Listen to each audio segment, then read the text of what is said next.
Hey everyone, thank you so much for being here. Before we kick off this week's episode, just a quick ask. Please don't forget to like, subscribe, hit the notification bell to make sure that you never miss an episode, never miss out on any of the strategies and tactics that we're sharing to help you continue charting your own path to freedom. And if you'd like to go deeper with any of this, we've launched a free Facebook group, which you can join at pathtofreedom.com/group. And we've linked that in the show notes to make it easy for you to find. All right. Thank you again for being here. Let's drop in to the episode. Hey, everyone, and welcome back to the Path to Freedom podcast. I'm joined again today by my good friend, Bobby Brennan. Bobby's back for round two. Which I'm excited about because we had, I thought, a really good conversation the first time that he was on, and I really wanted Bobby to come on because he's just got so much experience in franchising in general, right? He's been a franchisee, he's worked on the franchisor side, but in particularly, he has been part of awarding, probably thousands of franchise licenses at this point, so essentially helping people through this due diligence decision-making process that there's a lot of nuance to, right? Researching a franchise the right way is not as straightforward as I think a lot of people may initially think it is. There's so many different variables to understand and to weigh, and there's a lot of emotion, that goes into making this type of a decision. So, I started off the last conversation with Bobby asking him, what should the due diligence process really look like, for someone that's researching a franchise? And also, how should, someone really conduct themselves as they're going through, that research with the franchisor? Because, we talked about the fact that any good franchisor, they have an approval process, right? The due diligence is a mutual evaluation. It's not just the franchisor trying to sell you on why you should become a franchisee. So, we talked about, a lot of how that process should be structured. We got kind of into another topic that I'm really glad we got into, which was, just the pros and cons of semi-absentee, or what you sometimes hear referred to as executive ownership in franchising. Essentially, start a franchise, hire a manager to run the day-to-day of the business right out of the gate. So I'm really glad we covered that, because I think you shared some really valuable insights and advice for anyone that is considering starting a franchise in that manner. But I want to kind of bring it back to the due diligence process, because there's a couple of key steps in that process that we didn't really get to cover yet. So sorry for the long-winded intro there, but just wanted to kind of set the stage. And if anyone didn't listen to the first conversation with Bobby, I'd encourage you to go back, listen to that, maybe even before you finish listening to this, and we'll post a link to that in the show notes to make it easy to find. But anyways, Bobby, thanks for coming back for round two. No, thanks for having us, having me again. It was a great conversation. Glad we got off tangent, because it's something that I think, like you said, a lot of people don't consider. They hear and see the ownership strategy. So it was a really good conversation. Like you said, I suggest everybody pause, go back and listen to that podcast now, because this will really build upon that even further from best practices in a franchise discovery process. Yeah, 100%. So, with that, I always tell my candidates, the most valuable step of the research that you're going to be able to go through is what we call validation, right? So essentially being able to talk to other franchisees that are already in the business, learn from them, get them to answer questions for you. You're going to get feedback from the franchise, from them about the franchisor. I always tell people, like, look, as we've already established, good franchisors shouldn't be trying to sell you, so you should trust what they're telling you. But at the same time, then turn around and validate what they're telling you with the franchisees. So talk to me a little bit about, from your perspective, why validation is so valuable, and what can a candidate, a prospective franchisee, do to really prepare themselves going into validation conversations so that they can get as much information and as many answers as possible that are going to really help inform their decision? Yeah, I think it's such a great question. And the validation process, I even call validation like validation with the franchisor and franchisees. I'm a big proponent of making sure sales and operations are saying the same thing. And you've been Yeah. on the other side Yeah. of it too, Wes. Good You've point. you've been on franchise development, you've been on the franchisor, you've been a franchisee. Like sometimes what franchise sales are selling is operations really delivering on that. Yeah. And so I like to ask a lot of the same questions to the franchisor and franchisees. So Yep. if a brand has opportunities to talk to the leadership team, I'm asking a lot of the same questions to them that I'm going to ask the franchisees and see, do I get consistent answers? Is the brand aligned from a franchisor franchisee perspective, or is there a Yeah. significant disconnect? Because if there's a disconnect, I'm going to ask the brand and say, hey, you guys said this, but when I talk to franchisees, there's a disconnect. And with a grain of salt, right? I've been around franchisees that, hey, they're the one not necessarily following the process, or they're kind of the crazy cousin Eddie that, I might have just been on one random validation call or talked to one owner. Not every owner is the best owner. Not every system's going to have top and bottom performers. Yeah. And like we talked about in the last call, it's not always the best market or the best demographics.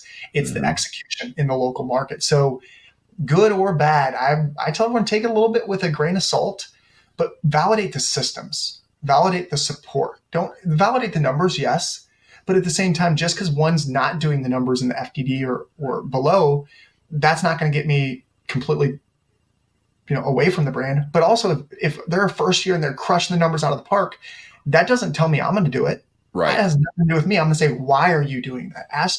Dig deeper and ask, okay, what are you doing differently than the other franchisees? Yes. Why are you having more success? What is happening? Because maybe it's their relationships. Maybe it's the time they're involved in the business. There's so many different variables. So if you're just looking at a franchise disclosure document, that's a piece of the puzzle. That's a very important piece. But validating that, I've been part of systems where the financial numbers, if you actually validate, were significantly stronger because they were mostly first year numbers, and now they're in second or third year. So a lot of those things, or you're going to talk to franchisees that were only open for part of the year. One of our portfolio brands, Magnolia Soap and Bath, they've got a couple franchisees that weren't even open for the full year, but they would have been in for the top 10. Their numbers aren't in there. Yeah. So being on validation calls is you're getting more up-to-date information. Because we're in May. Most of the brands are probably showing 2023 full year data. That data is almost 5 or 6 months old today. Validate, is that still true? Maybe initiatives. I like to ask questions of what has the franchisor improved upon in the last 12 months? Great question. Another thing I really love to ask, and I think this is so important, like if I had to say one thing people should ask is ask the franchisor and the franchisee these two questions. What is the best thing that the franchisor provides to the franchisees? And what are the 3 areas the franchisees would tell you as a franchisor that you need to improve upon? Like asking that question, it really gets them thinking there and say, oh, because a lot of times they want to focus on what they do well, which is great.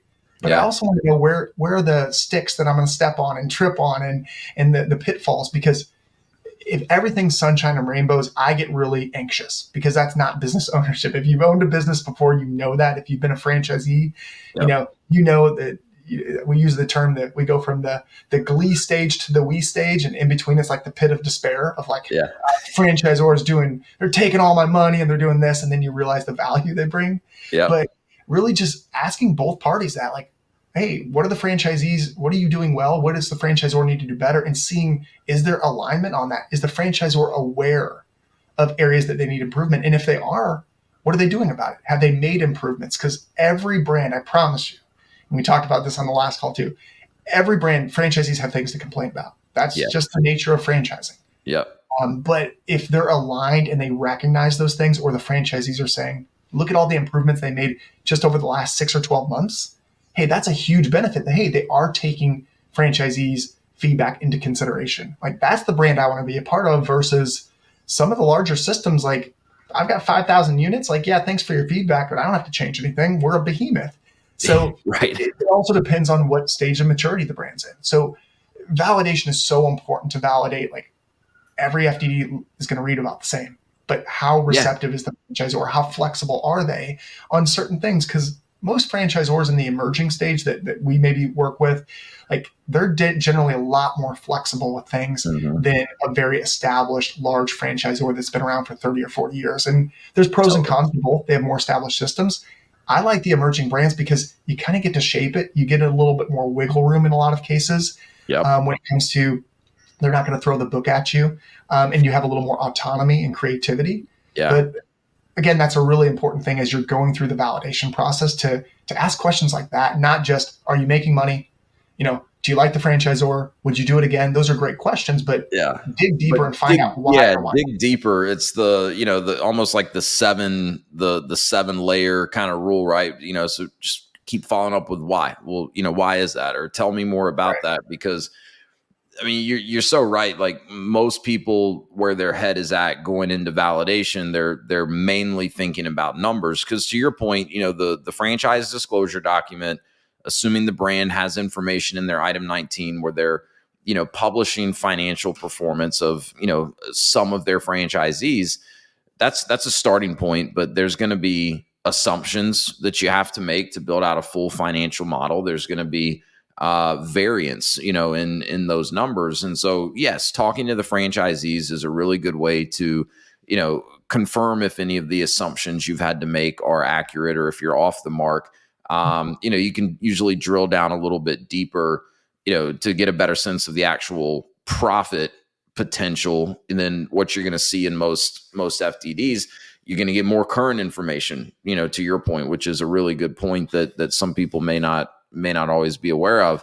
But there's so much else that goes into it beyond the numbers that I don't think enough people are asking about, when they have the chance to do these validation calls. And there is nuance, man. And you can't just talk to one franchise owner and assume that their experience is the same experience that every other owner is having, or that you would have. You need to talk to a number of franchisees, and what you really need to do is start trying to establish themes, right? So all the examples that you gave in terms of questions you can ask around, franchisor support, and do you feel like the franchisor is listening to you and taking action on the feedback that you're giving them. You want to listen for themes, right? If you're hearing a consistent theme from the franchisees that they don't feel like the franchisor is listening to them, even if it's on different aspects of the business, right? Where one franchisee's got concerns with marketing, or another one's got concerns with supply chain or costs of goods or something like that. If there's consistent theme that we don't feel like the franchisor is listening or cares or trying to make improvement, like that's something you want to pick up on. Do you have any thoughts on like an ideal like number of franchisees that someone should target to try to speak with? I mean, obviously brands of differing sizes, some of these emerging brands may only have a handful of franchisees that have been open long enough to, really be able to even validate with you. But, say it's a brand that's got, 50 plus franchisees. Like, do you have kind of a recommendation that you think people should try to talk to a certain number of franchisees? Yeah, I mean, I'd probably say it falls somewhere between 3 and 5. It's kind of like when I get quotes on something on my house, I want to talk to a couple different people just to get different perspectives. Yeah, And to your other point, like finding themes, I've been a part of franchise systems where there were themes that weren't necessarily positive. I was still a really profitable franchisee in some of sure. those systems. So it goes back to the conversation we had of, you're buying into 100% of the franchise. No, there's going to be some parts of it you don't like. That's just part of any franchise system. It's part of any job, of any business or association. You're not going to love everything part of it, but are you able to get over those things? Are you going to be able to live with that and coming in with eyes wide open? That's really, in my opinion, validation is to give you a more clear picture of what it looks like to be a franchisee. And like you said, to validate some of those assumptions, but also, I'd say 3 to 5, but like, don't be the person, in my personal opinion, don't be the person that's like demanding time from these franchisees, because most of the time they're doing it out of the kindness of their heart to help grow the system. Yeah. Now, granted, a larger system has more value if and when they want to sell. and it gives them more resources at the Right. franchisor level if there's more franchisees. But they're usually not compensated, and if it is, they're No. typically listed in the FDE that are being compensated, and they can't share certain financials. But like if they're doing that, it's out of the kindness of their own heart. So don't be the person that calls up and is like, "What'd you do in revenue? Tell me your financial. Like tell me all these things." And have some tact about it. We talk about the interview, the two-way interview process. I've had franchisees call me and say, "Listen, I talked to someone. They were rude. They were dismissive. If and they're going to be my neighbor, I'm going to be very upset if you approve them." And it just shows me how are they going to deal with people. So there is some tact, and I still would talk to 3 to 5 franchisees. If there's 150 franchisees, yes, definitely talk to more, but know that they've got no obligation to get back to you, right? Like, Right. And they're busy, right? It's probably more top of mind for you that you want to talk to them than it is for them, when they see your email come through or whatever. Like, if they're running a business, they've got a lot going on, plus a life outside of that. And it's, it takes time, right? Because you're not gonna, because I do a fair amount of validating. When I validate, I try to block an hour for that, because if I schedule 15 minutes with you, we can't really cover much that's going to be of a whole lot of value. And I really, right, really appreciate it. And I coach my candidates on this, like, come to the call with an agenda, right, of well thought out questions, right? And to your point, it shouldn't just be like, jump right in, like, well, what was your revenue? What was your margins? What do you think you could be doing better? Like, have some tact, think strategically about, what do you really want to get out of this conversation? And at least just show that you're prepared, and don't, waste that valuable time speaking with the franchisee, asking them questions that the franchisor can answer for you, right? Like, you don't want to talk to the franchisee and be like, so, what's the royalty again? Or, what vendor do we use for this? Like, you want to use the franchisee validation time to really get answers and insights into things that either the franchisor cannot answer directly, or things that, again, you want to validate the answers that the franchisor has already given you. So yeah, and I think 3 to 5 is a really good, unless after that you still have some big questions, right? I always kind of tell people, I'm like, look, you can't talk to every franchisee. It's just not going to be feasible, especially if it's a larger system. At some point it's going to start getting redundant, right? So, if you've done 3 calls and, you're getting very similar feedback across the board, that's, it's probably a pretty good sample size. If you do 4, but the feedback's been a little more scattered, like, yeah, maybe go do a 5th one, or even potentially a 6th one.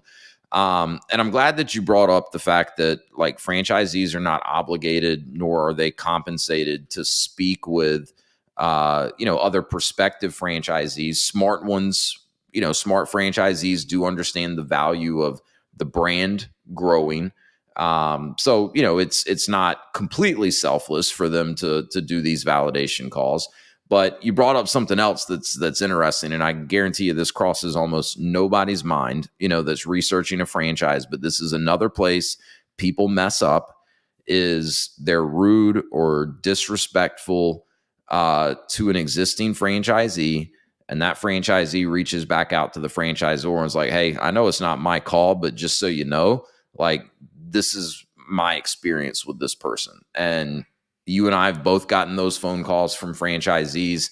I've made those phone calls. I've also made phone calls where I was like, hey, this person just blew me away with the types of questions that they ask. Like, they would be a phenomenal addition to the system. So there's that feedback.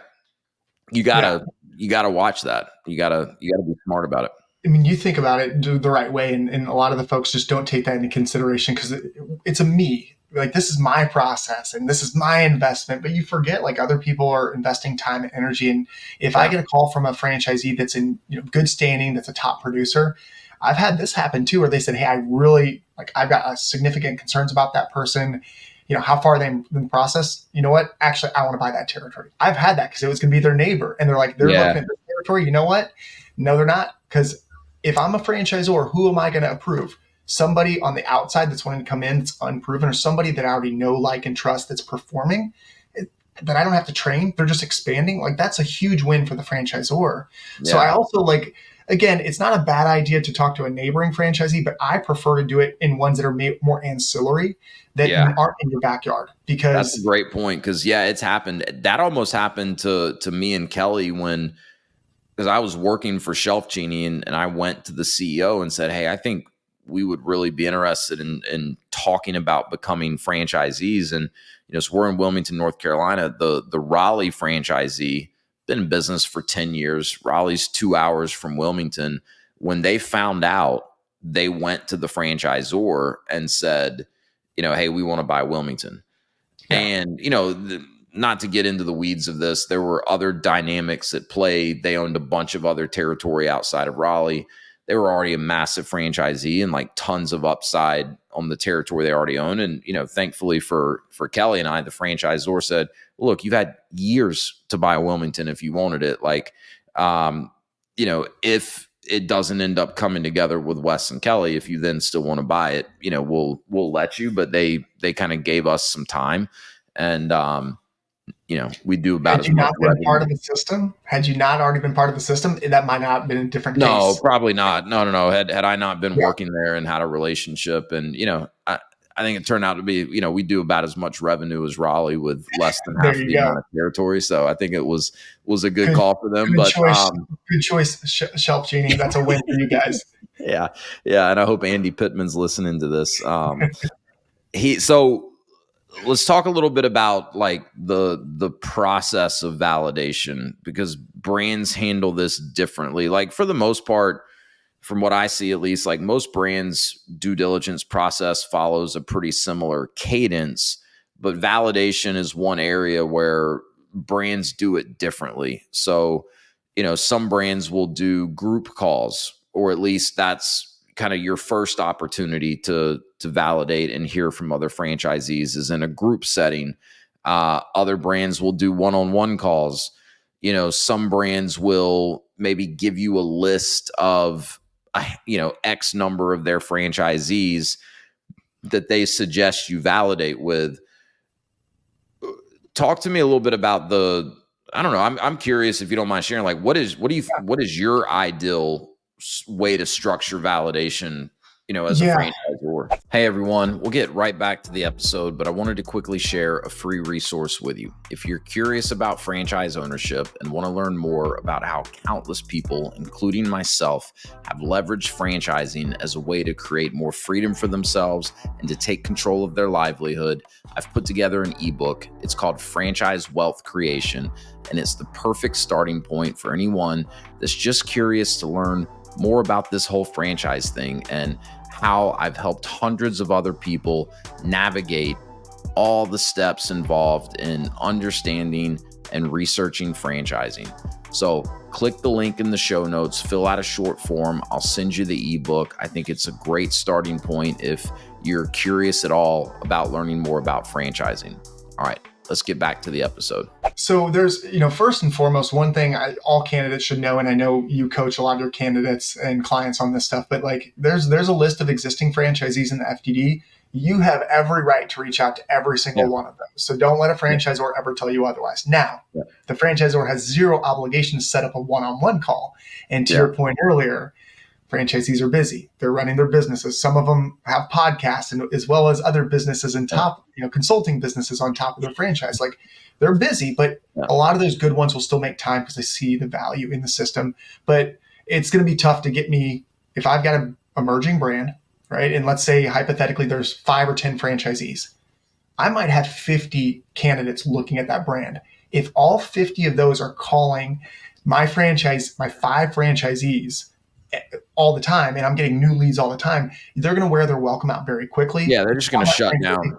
You don't answer the phone. It's like, no, I don't have time for this. So to your point, coming prepared, asking, is now a good time? Don't show up to their business and start demanding questions or harassing the general managers. Like, don't do that.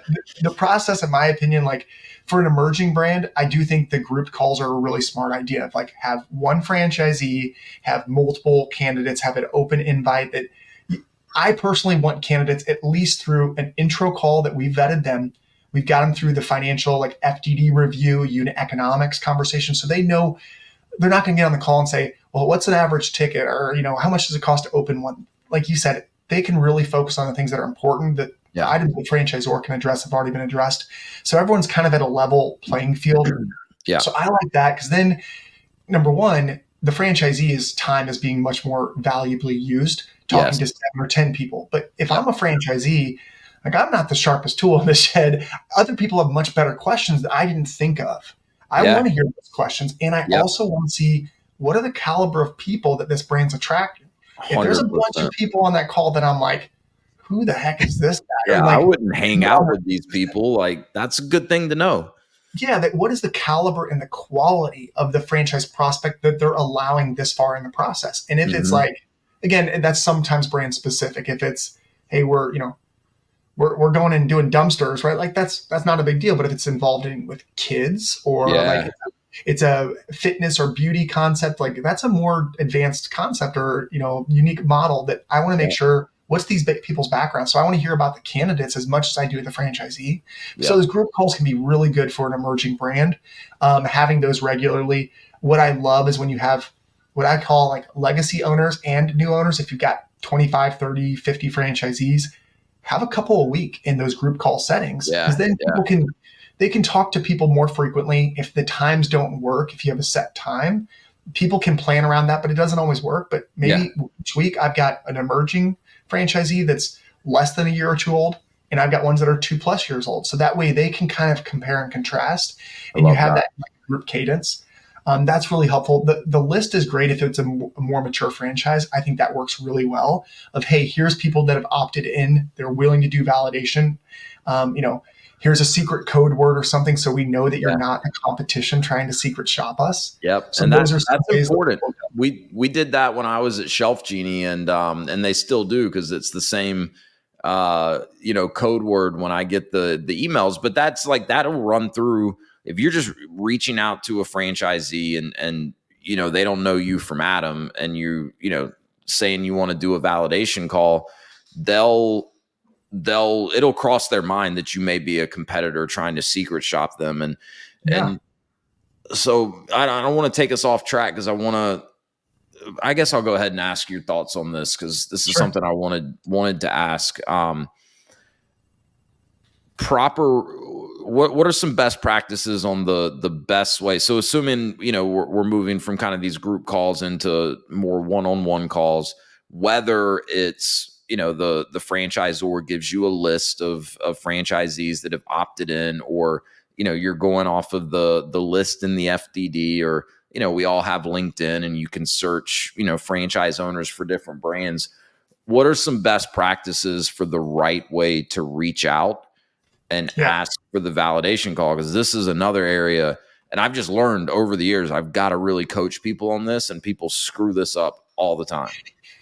Yeah, well, you hit a couple of them. Is just being mindful, coming with a list or an agenda. I've seen people who blast every single. They went on the website and got every single email, and they blast a mass email with a list of like 25 questions. Like, can you please fill this out and return it to me? Like that was a real scenario, and I had 7 or 8. Hit delete fast enough on that email when you see it come through.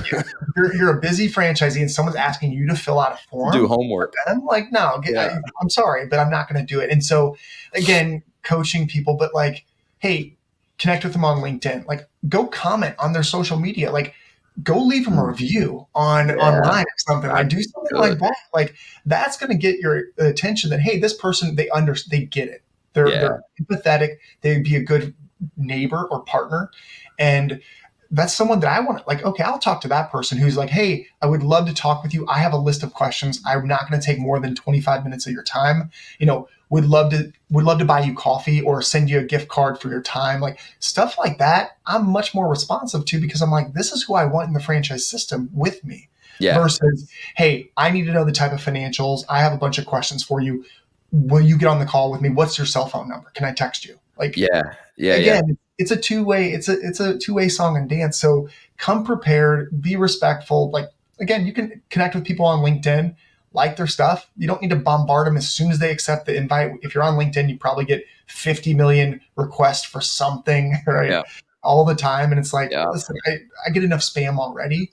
Yeah. So just come prepared, have that list of questions, be mindful of their time, thank them, send them ask them, can I send you like a Starbucks gift card just for your time? Can I buy you coffee? Yeah. Like, cost you little. That's such a good one. I've never even suggested that, but that's so good. And like, if it were me, I don't care about the gift card, but it's the Exactly. It's a gesture, thought. right? It's telling me like, okay, this person understands that,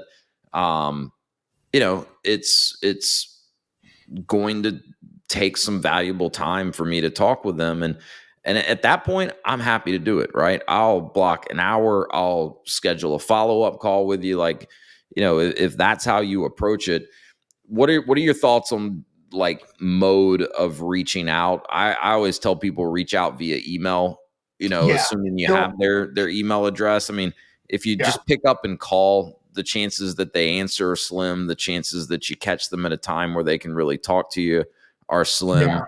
What are your thoughts? Yeah, I think, the tough part is each person likes to communicate different ways. So I've got my Yeah. nieces and nephews that will not pick up the phone. They will text all day long and they'll get a random text. They don't mind. For me, like if someone's texting me and they have my cell phone number, like that's a little, like you said, email is probably the best way to reach out first. Maybe connect with them on LinkedIn. In your invite, you can say, hey, I'm evaluating the brand, following you guys, would love to connect sometime if and when it makes sense.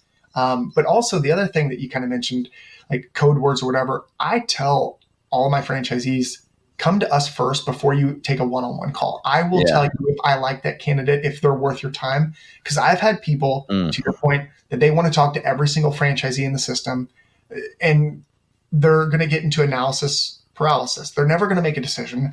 We wouldn't approve them. So like, I don't want my franchise partners to waste their time on someone that we would never approve.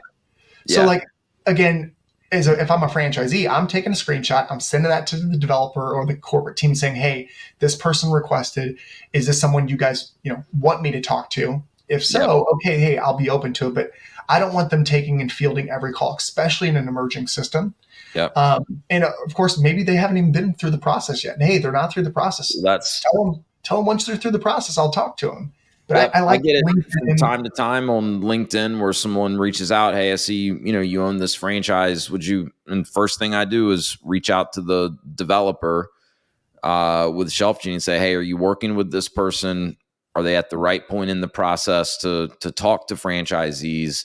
And to your point, do you recommend I set some time aside? It tells you, can they follow the process? Like there's a process on the franchisor side. So now are they skirting the process? Or are they following it? And again, you have rights as a franchisee is evaluating it, but at the same time, the brand, they don't have to do a ton of these things. They want to, because they want you coming in with eyes wide open. But, I think some of the things you kind of mentioned of like how to reach out, like don't be the person that just shows up at the store and harasses their general manager for 30 minutes. I've gotten that message from a frustrated franchisee that I had a packed store and this person was so tone deaf. They were trying to take up all my general manager's time or my time when I have 15 customers in there. So like, if you want to frequent, now you're costing me money. Like exactly. If you want to frequent the store and make a purchase and tell them, hey, like I'm actually really interested in the franchise, would love to, buy you lunch or take you out for coffee. Great example. I had somebody who's local to Kansas City where I'm based, and they said, hey, I would love to invite you out for lunch. No pressure whatsoever. I live here. It was 5 minutes from my house. We went and had lunch, had a great conversation. We still stay in contact a long time later. And they ended up not moving forward with the franchise. But now every time he has a franchise concept, he's like, hey, have you seen this? What do you think of it? And like, we've created a really good relationship. But had he done it a different way, I might not. If he just walked into my store, called us up for an estimate, and then told me later, oh yeah, I secret shopped. Like, you just cost me money and time. Like, be mindful of the way you reach out. Don't be afraid to be a follow-up, but there's a fine line between follow-ups and being annoying. So like it's a hard balance. It is. There's no art or science, and some people are going to be annoyed on the first one. That's great. If there's a lot of franchisees, you can then move on to the next, but don't be known as the person that's harassing the franchise system. Because as a candidate, they're going to say, stop harassing our franchisees. Do not pass go. We're done. Well, it's just, I mean, you're just showing your hand that you're either tone deaf or you just don't care. and you don't respect, and good franchisors, part of their approval process is they're looking very closely at, do we feel this person's going to be a good culture fit? Right. And, if you're indicating in the way you go through this process that you wouldn't be, again, good franchisors will just not approve you. Right. And like I tell every candidate I work with, I'm like, you want to stay in the driver's seat in terms of who makes the decision, right? So until you go all the way through this process, get the approval of the franchisor, you're not in the driver's seat, or at least not entirely, right? Once you get that approval, now you're in the driver's seat. Now the decision's yours. And, brands can always revoke an approval. I may have that happening in the next week or so myself, Yeah. with someone that I've been working with. It happens, but you want to stay in the driver's seat, conducting yourself, in a good way. And I think just an easy way to think about it is, with the franchisor, it's a potential business partner, right? So conduct yourself accordingly. With the franchisees, these are potentially going to be peers of yours and maybe even friends at some point. Yeah. Conduct yourself accordingly. So on validation, when brands are doing group calls, or when a brand may offer a list of franchisees as, hey, we suggest you reach out to these folks to validate.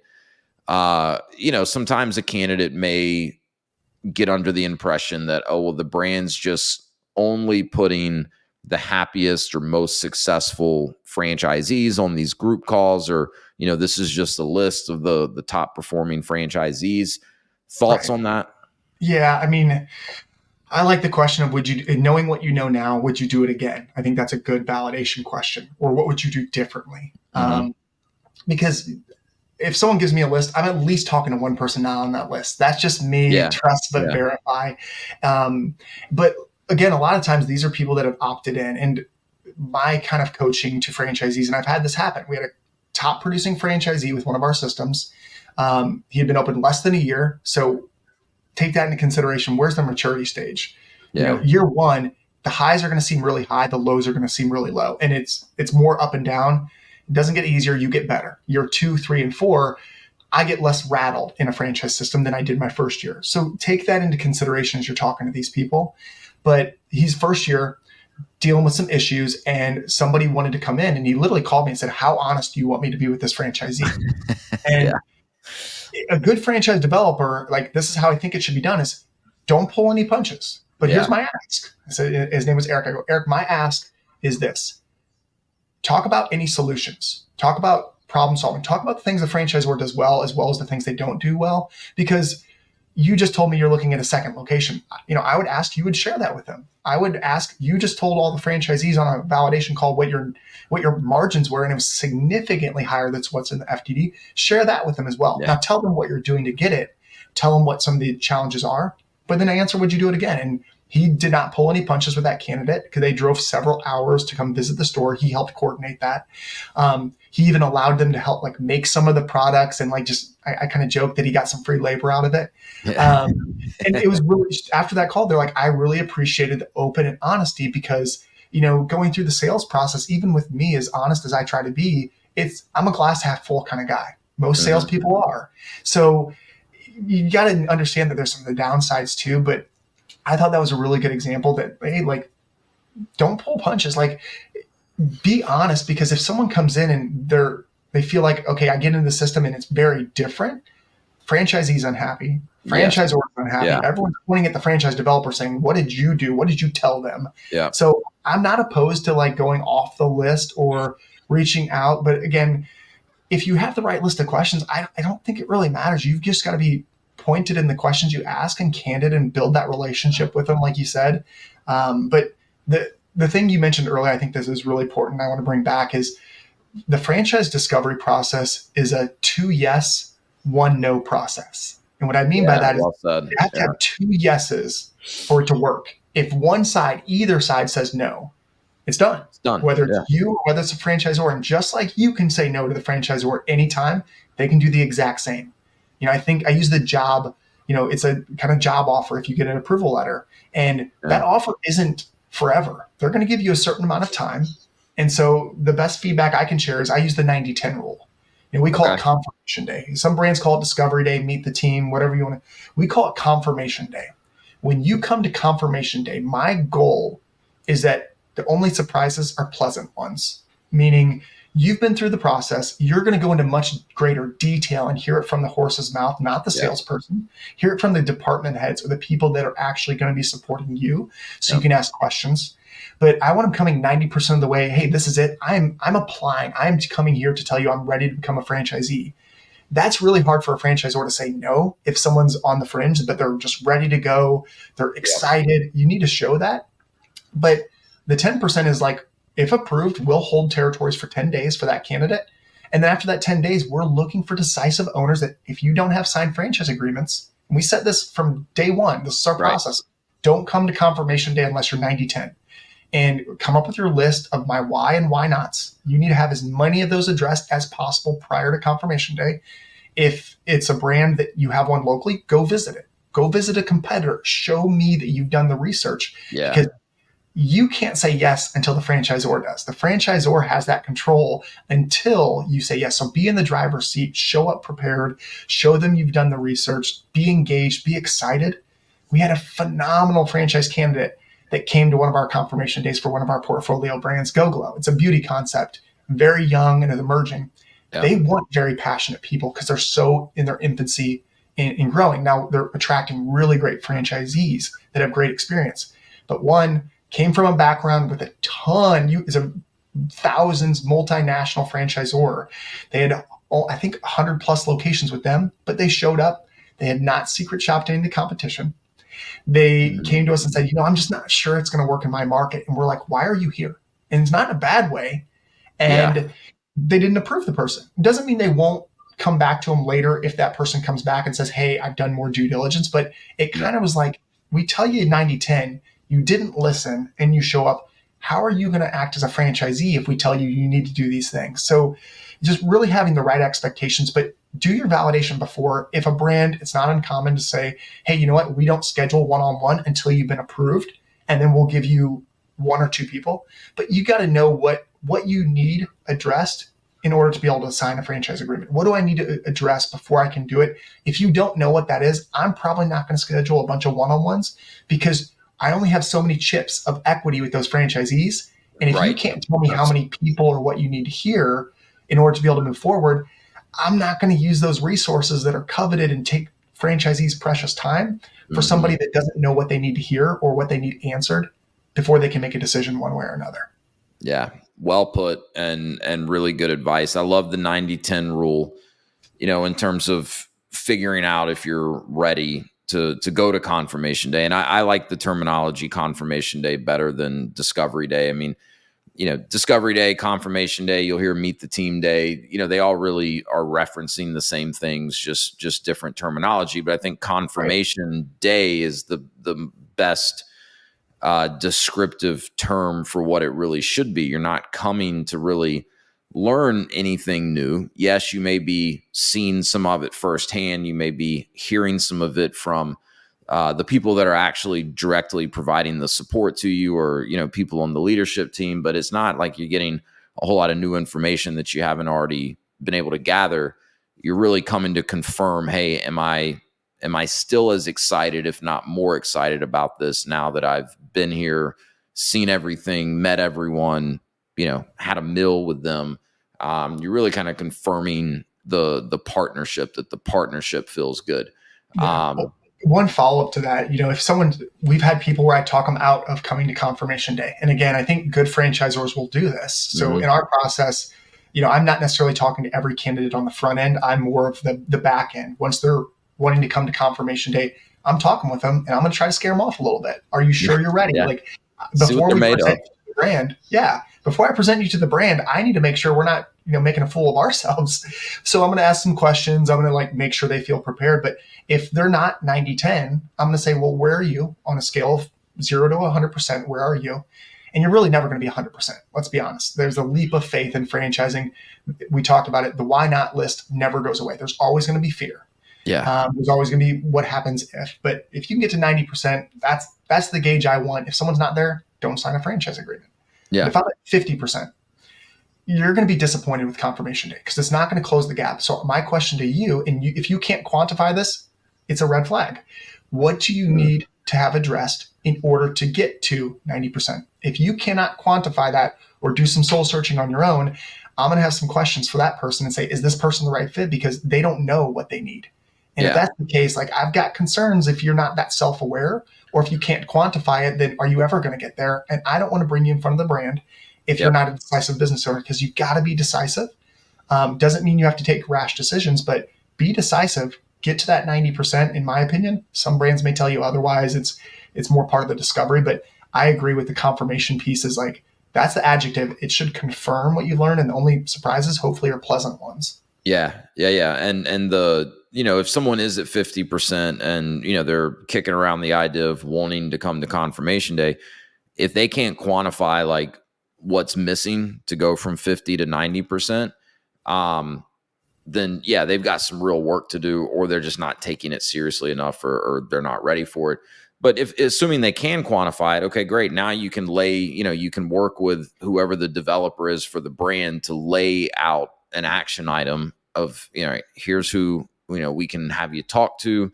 Here's what you need to do to go get this additional information. And I tell every candidate too, like, you're never going to get to 100% through research and due diligence and confirmation alone. 90% is the best you're going to get. The rest is, you betting on yourself. Just like you put it, there's a leap of faith involved here. So talk a little bit more about what expectations. Well, before we do that, so what, assuming someone, feels confident that they are at that 90% and everyone's on the same page, confirmation day is the logical next step.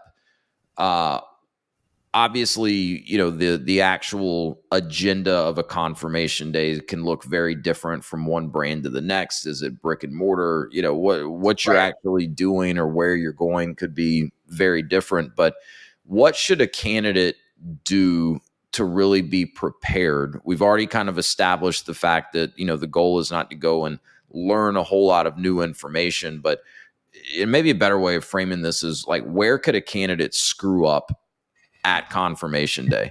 Because it's your job, at Front Street, and it's the developer's job to make sure they're not inviting people to confirmation day unless they feel incredibly good that they're going to be approved, right? Yet that's not a perfect science, and people come to confirmation days and then do not get approved by the brand afterwards. So what do those people, where do they go wrong? Hey everyone, we'll be right back to the episode, but one quick note, success doesn't happen in a vacuum. So if you'd like to learn more, you want to go deeper and interact with like-minded people, I'd love to have you join the free Path to Freedom Facebook group. You can join by going to pathtofreedom.com/group and become a part of the Path to Freedom community. All right, back to the episode. So I think one of the big things, especially with an emerging brand, right, is get your spouse involved. Even if they're not spouses and partners at the last minute, is a big red flag. And I know Wes is really good about getting the spouses involved early because we call it spousal ambush. Like, spoiler, this is what we call it in the industry. It's called spousal ambush. We see it all the time. Somebody tells us, no, it's my decision. It's my decision. And the spouse blows it up the deal at the end of the process, or prior to at confirmation day, they show up and the spouse is, definitely very different than the person we've been validating. And the brand's like, I want nothing to do with them. So get them involved in the process. Doesn't mean they have to be on necessarily every call. I encourage it because it shows the brand commitment that even though my spouse isn't maybe going to be an owner or involved in the day-to-day, hey, they're participating in the process. Because if I've got two candidates, all things are considered the same, but one has a really supportive spouse and one has one that's like, you should not do this, I got to choose between the two. It's an easy decision as a franchisor. Like, that's probably the easiest decision to make. It's good advice. I mean, I've been on some rough phone calls. I'm sure you have too, where the spousal ambush happened, and I'm talking to the spouse that really wanted the business and wanted the opportunity to go. build this thing, and now their spouse, their partner in life had kind of shut that down, and there can be a lot of resentment that comes with that. I've had people in tears over it before, and look, it sucks, and it's not to say that, okay, well, if that situation is there, you just plow over your spouse and how they feel about it. It's like, wouldn't it just be good to figure this out sooner, before you guys got on a plane and flew to wherever in the country you flew Right. to then just really come to this realization? And so getting both spouses involved earlier is just going to help you get to that decision. Yeah, we're both on board with this, or no, we're not, sooner. Yeah. And to that matter, like it's doing the research, coming up with good questions, but also like, don't be the person that cannibalizes it. Again, just like validation, don't be the person that takes over the conversation and it's all about you. Like, show up, treat it like an interview. Like, they're going to look, how would you get along with other franchisees? They're evaluating that. Like, culture fit. There's 5 criteria I talk about. It's culture fit, financial fit.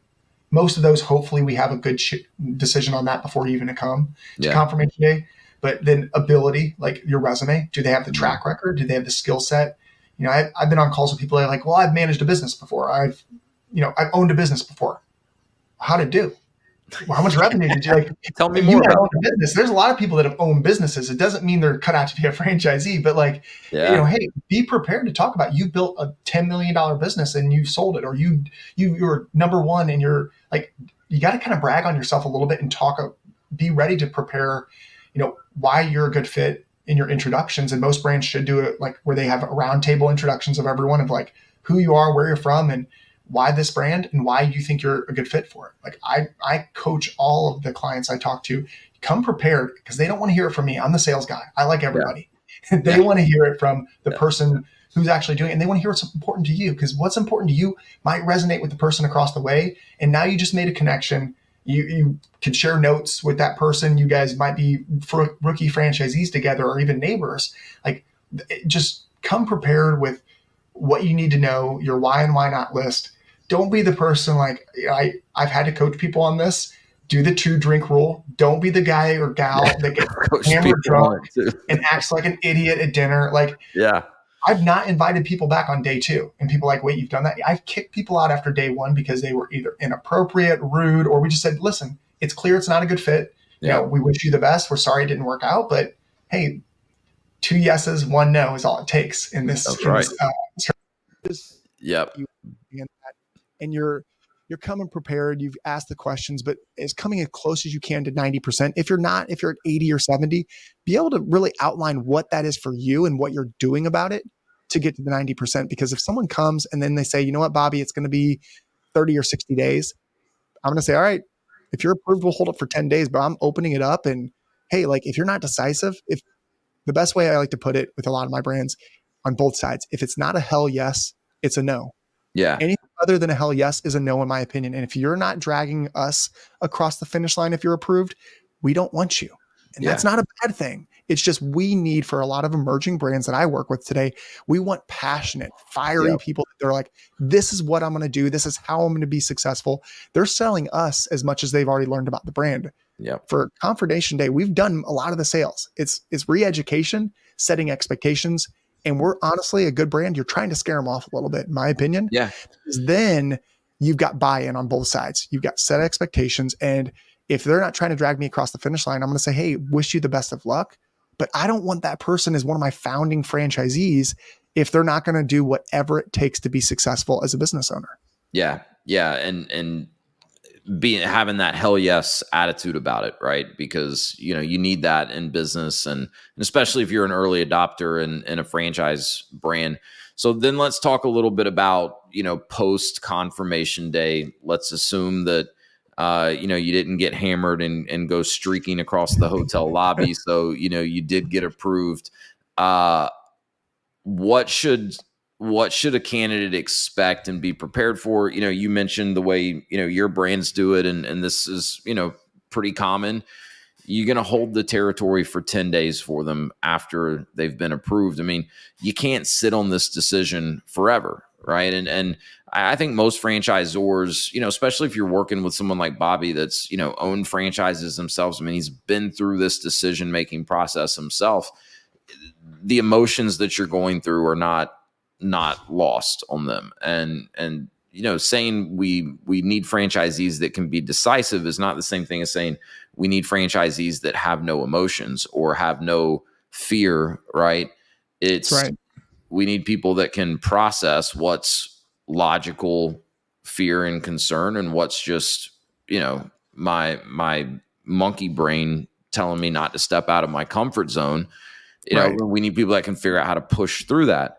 So I've had candidates that, their takeaway and I think sometimes this happens when maybe the brand doesn't do a good enough job setting that expectation from the very beginning of the process that, hey, this is what happens after confirmation day. You get an approval, we're going to expect a decision from you in a certain amount of time.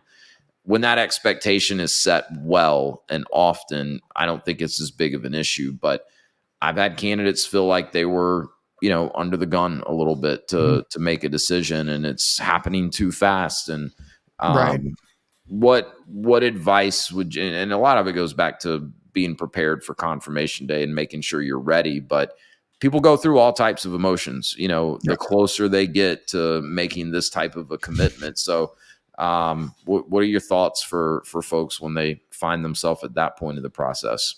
Yeah, I think, to your point, every franchisor's process, they might be similar, but they're different. So like trying to compare apples to apples, that's like, I'm going to go interview at 5 different places and I'm going to try to argue with the interviewer of why their process is different, right? Like follow their process. If you want the yes from them, follow their process. That's a great point. You're following a couple different processes, but I've had people, well, this brand does this. That's awesome. Great. Go to that brand. That's not our process. And I'm seeing, can you follow ours? Even if you don't necessarily 100% agree with it, because that's part of franchising. You buy into 100% of the franchise agreement. I'll say that over and over until your clients are sick of hearing it. But it's so good. Keep saying it.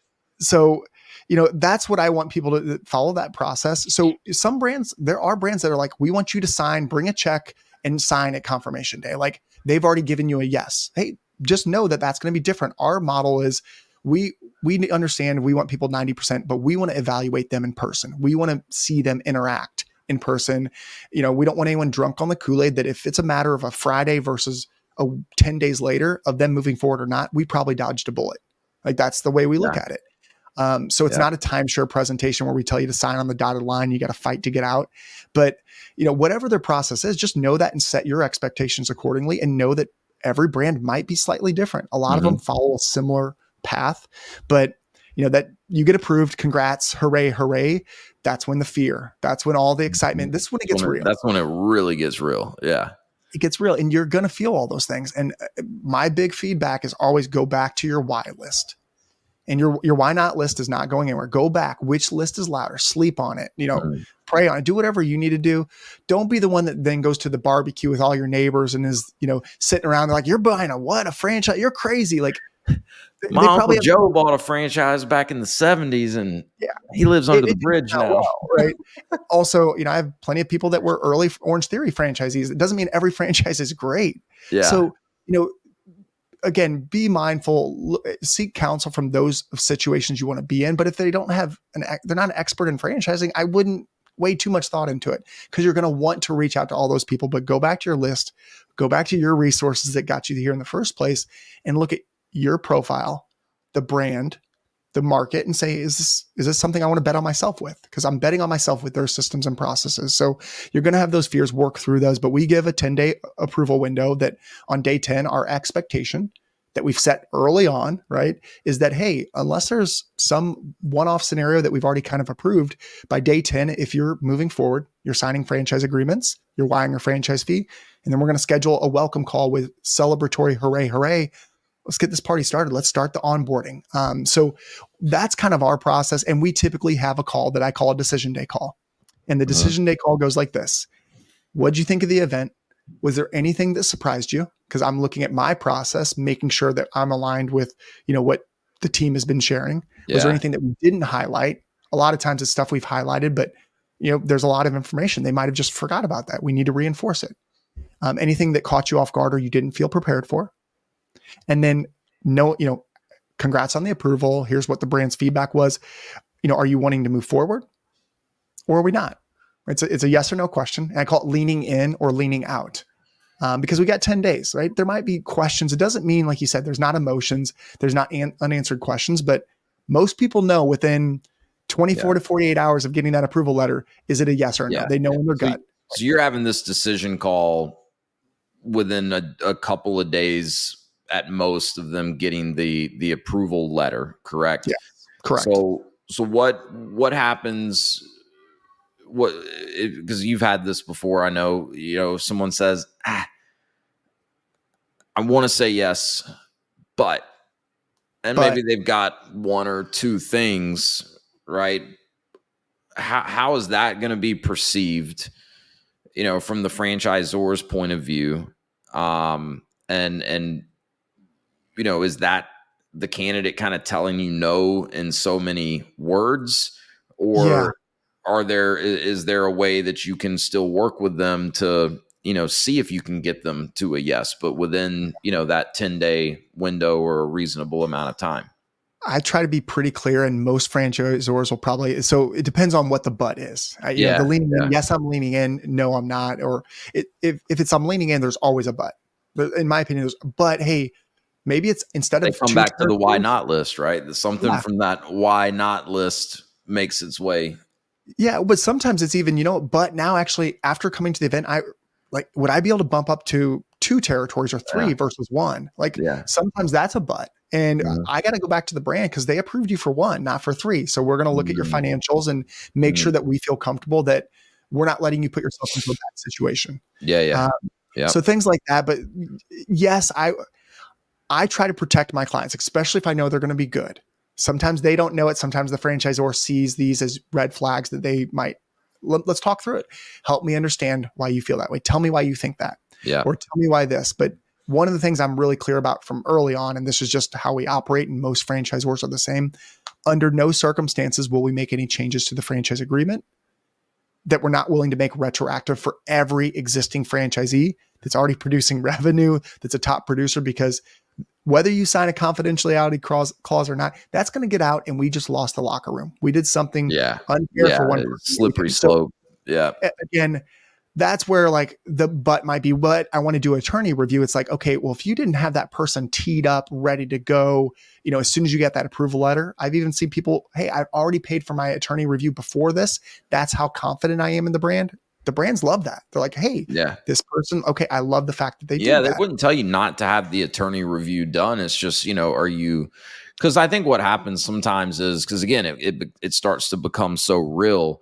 You get that approval letter, and maybe part of that letter, there's a follow-up email that says something about wiring instructions, and that's kind of scary sounding, right? Or you actually see a dollar amount of how much you should be prepared to wire, and that's very different than the fun process. We're getting on a plane to go to confirmation day. This is going to be fun. It's not as real then, and I think sometimes people almost start just coming up with reasons to just kind of kick the can down the road of having to make that decision. So the attorney review is a good example of that, where, do you really need to have an attorney review done, or are you just trying to buy yourself a little more time before you have to make, this decision that's a little bit scary to you? So I think so much of this comes back to, on the franchisor side, setting good expectations up front and reinforcing them along the way. And then, as a candidate, are you paying attention? And I love your example of, when someone's like, well, I'm looking at this other brand over here and they do their process.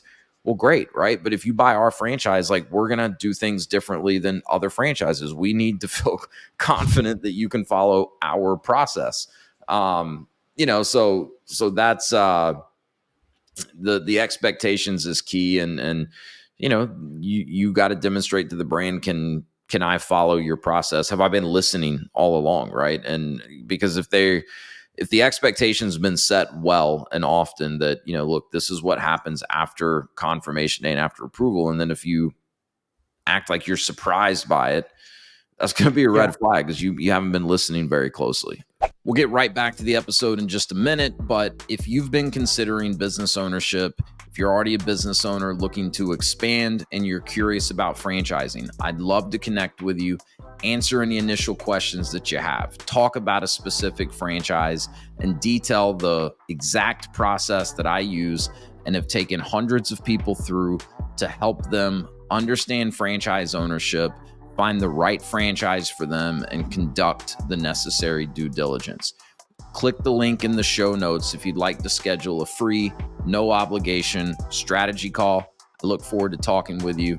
And now back to the episode. Well, and we talk about it like setting expectations. And, a lot of times you read the franchise agreement, you're like, the franchisor's in control of everything. You might feel that way, and you do a good job of coaching your clients of being in the driver's seat. But at any given point, like you could say no. Like if there's deal breakers out there for people, know what those are. Don't wait until you come to a confirmation and they say, well, I was going to ask for this and this and this. And like, we've told you throughout the entire process, we're not going to make these changes, or, hey, we're not going to let you run the model differently, or whatever it may be.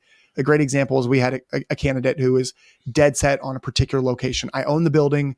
They're trying to reverse engineer. I need to find the perfect franchise for this building. Yeah. And was very clear. Hey, this is how we work. We'll evaluate it. Absolutely. We're open to it. But hey, it didn't score well on ours. It doesn't have the parking, whatever the thing may be. They say, I get it. I understand. I'm open to other spaces. Come through the process, come confirmation day. They say, okay, but hey, the only way I'm signing this is if you guys approve my site. I mean, it's not only a no, it's a, you didn't listen. You dragged us through this entire process. And now you're coming back to us with like demands like, hey, it's clear that this isn't a good fit for you. And if you're not willing to follow the process, that's okay. We don't want you to sign up for anything. So I want to make it clear to all the folks listening too, like it's not meant to be punitive or anything. We just, as a franchisor, you have 100 franchisees. You can't have 100 people running different playbooks or having different versions of the franchise agreement or whatever. It's impossible to manage. And it's going to take time and resources away from them supporting you as a franchisee. So I just think it's so important to, if there are non-negotiables for you, know that and identify those early on and find a brand that maybe does have those things or meets those criteria for you. Don't try to put a square peg into a round hole. Yeah. Yeah. All very well said. Man, you've been so generous with your time. There's one other thing I want to just get your take on, because, this has happened a few times recently with folks I've been coaching, and it happens, especially with some of these emerging brands. If they really, start growing quickly and they're getting a lot of attention, a candidate can find themselves in a situation where they're almost competing for territory, right? And that may sound crazy to some people, right? We're like, but it happens where there may be two people looking at a brand at the same time, and they're both interested in the exact same territory. It could be more than two people, depending on, there's markets that, even bad franchises territory doesn't last very long in some of these markets. So, what should a candidate do if they find themselves in that situation? Again, so many variables here, but, should they feel pressure to move faster? Should they, really try to feel like they're competing against someone else, or should they just kind of put their blinders on and focus on only what they can control? Like, what advice would you give to the person that may find themselves in that situation? Such a great question. In a scenario, we literally have an example with one of our brands that's, I wouldn't call it like a crazy fast moving brand, but it's Go Glow. Actually, we've got 3 or 4 candidates coming from the exact same market. Now, I think there's ways, the way we coach them, and maybe it'll help to kind of talk from a franchisor's perspective, how we think about it, is we look at who's been engaged in the process. Who do we like? Who has the best fit? Who sometimes, hey, who's looking at multi-unit versus single unit? Who's planning on being owner operator? What's their management strategy? And does that really fit? Do we think that's the right management strategy for them, that territory, knowing that, hey, we're kind of first to market. We don't have a location in that particular market today, that these are going to be the people that really set the tone for that market. And so the way we look at it is we look at a lot of different things, but we try to be no surprises. As a salesperson, it's easy to say, well, I just got a lead. I got someone looking in your backyard. Like, yeah, but I don't want to create a false sense of urgency and make people make decisions that's not the right decision for them. And seeing through that as a candidate is sometimes tough. Of like, are they pulling my leg, or is there really a lot of interest? Murphy's Law tends to happen a lot of times where it's like, this random market, I have 2 people looking for the exact same one. We're looking at that. Then I'm also looking at, okay, is there a scenario where both or all the groups, if they're approved, can move forward? And I try to address those. Or, if you catch that, I would talk to the developer and say, hey, I noticed there's other people with maybe the same zip code or the area code or from the same market. Like, can you help me understand if there's any overlap? And then like an interview, I know 2 people are interviewing for the same job. I am showing up prepared, in a suit and tie. I'm early. I'm asking all the questions, I'm sending a follow-up email after the event. Good idea there. Best practice. Send a follow-up email thanking people. Even if you forward it to the developer, they'll send it along. That's another good thing. Yes. So like those different types of things. But is there a way that like we can get people to come in? Because blanketing a market with, 3 franchisees or 2 franchisees opening in a similar time, that is going to drive marketing costs down. That's You're huge. going to have more market aware. It's huge as having a neighbor. And I went through this with a home service business. We talked about it. I purposefully did not buy the entire market. I didn't even buy the best territories because I wanted to have a franchisee neighbor in the event I wanted to exit or to grow. Yeah. And so I said, hey, I'll cut out these territories so that person can move forward. I want these. And eventually that's who I sold to. Had I not had that franchisee, I wouldn't have had a buyer, or it would have been much more difficult. It would have taken longer and 100%.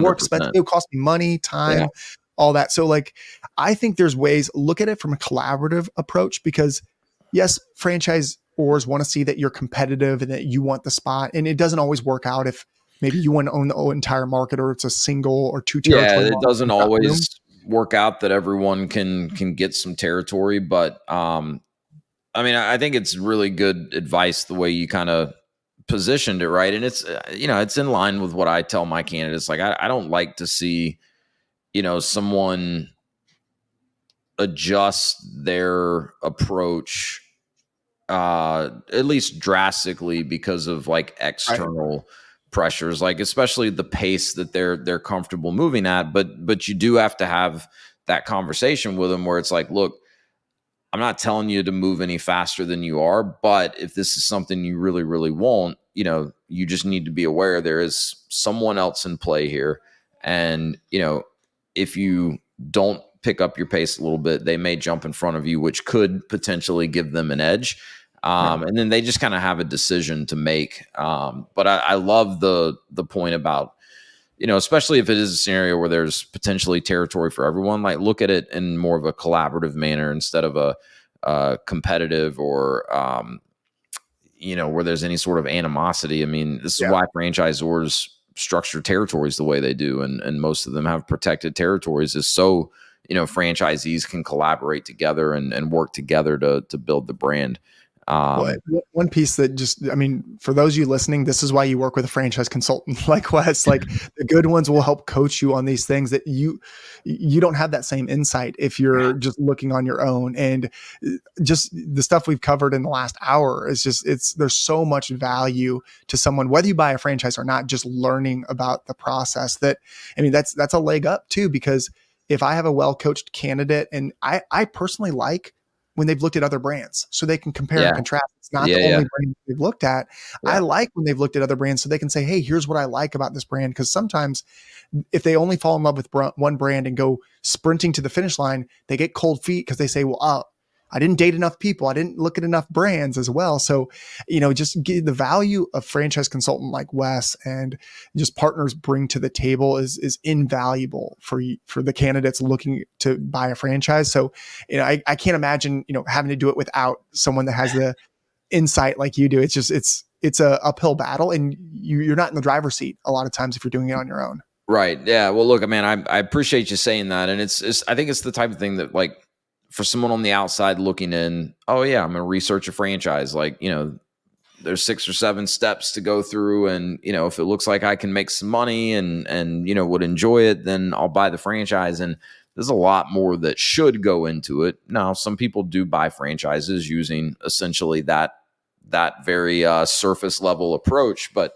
there's a lot more that should go into it. And, there's a lot that can happen while you're going through that process. I mean, what we just talked about with like the possibility of multiple people being interested in the same territories, like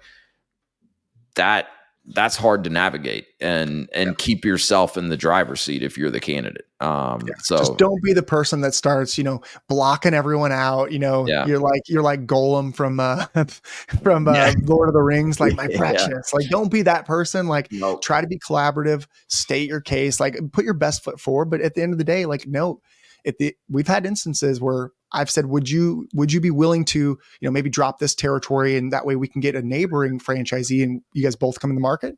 You have every right to say no. And Sure. then the brand has to make a decision. Hey, if this person's looking at these, then they have a tough decision, and it may go in your favor, it may not. But if you've done a lot of the things that we've talked about throughout this process, you should have your best foot forward. But no, sometimes I've worked with amazing candidates that followed the exact process, but there was just a home run candidate that was just a better fit. And that's not a bad thing. It's all about timing. It's about the right fit. It's about a lot of different variables that, I tell everyone, like, I haven't had setbacks. They've been setups for the next thing. And so if it's a no, that doesn't mean stop and put your hands up in the air and quit. Like, that's the reason why you want to be a franchisee, is you want to persevere. So even for those that don't get approved, like, take a look in the mirror, find out why you weren't approved, and adjust your approach or adjust the type of brand you're going for. So that perseverance, that grit, like, that's probably one of the most important things that we look for. And even there's been instances we've not approved someone. They've came back and kind of pleaded their case, explained what they wanted to do. They even shadowed a franchisee. And honestly, I still stay in touch with some of these franchisees. They're top producers. And the franchisors were so glad that they went back. But again, it required them to see that person really wanted it, and they said no first. So it's I've something seen to that take into myself. consideration. Man, this is so good, dude. And thank you for spending so much time with me, talking about these topics that I think are so important for anyone that's out there, kicking around the idea of, looking at and researching franchise opportunities the right way. There's a lot of wrong ways to do it. But, at this point, I think we've got 2 hours at least worth of you sharing advice, insights, experience, from, literally one of the best franchise developers in the country, man. And love what you guys are doing with Front Street Equity Partners. You've got some amazing brands. I know you guys are, always on the lookout for other great brands to partner with as well. So folks should go and check out, Front Street and what they're doing. We've had Eric Van Horn on the podcast as well. But Bobby, man, thank you so much. I really, really appreciate all the time and great advice. Can't wait to get this out for people to hear. I love it. Thanks, Wes. Appreciate the time. Yes, sir.